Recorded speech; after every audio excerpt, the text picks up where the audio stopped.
Let's look at questions 11 and 12. What's the total number of structural isomers with the molecular formula C2H-Br-Cl-F3? So it's got two carbons. Each carbon will be joined by a single bond, and then each carbon has got three other bonds from it. So the three other bonds from each carbon, carbon to carbon, on the first carbon, then you could have any combination of H-Br-Cl and three Fs. So we've got H-Br-Cl and three Fs.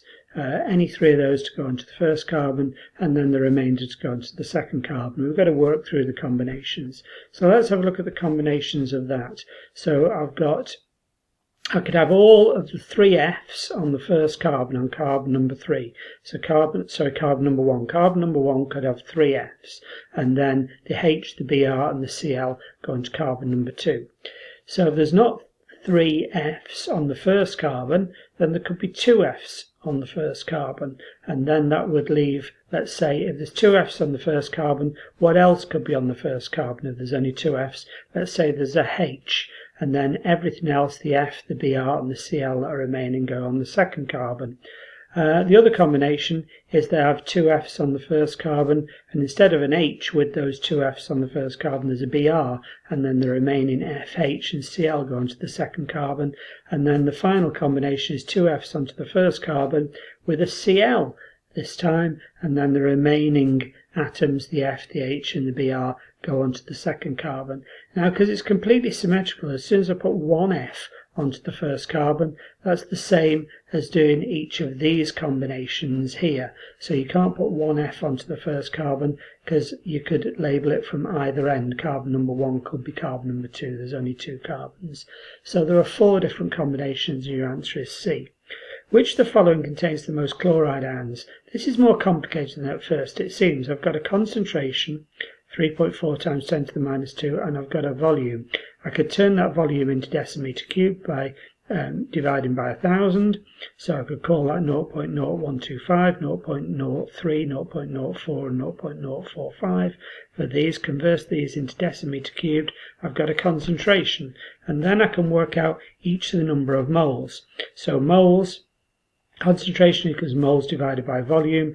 Moles equals concentration multiplied by volume. So if I work out the volume, which I say is 15 divided by 1,000, multiplied by the concentration, now it comes out as 0.00051, and I do that for the remainder. This time 30 centimeters cubed divided by 1,000 multiplied by its concentration, 0.00165, and so forth.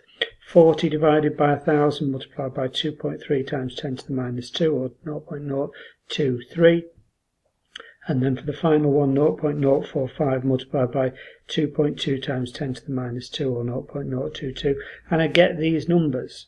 Now, in actual fact, if you'd just gone for these numbers, you would have got it correct anyway as B. But what actually happens is, it's on about the chloride solutions. So if you could write down the number of Cl's in each of these and multiply them up, aluminium chloride, aluminium's in group number 3. It loses 3 electrons and becomes 3+.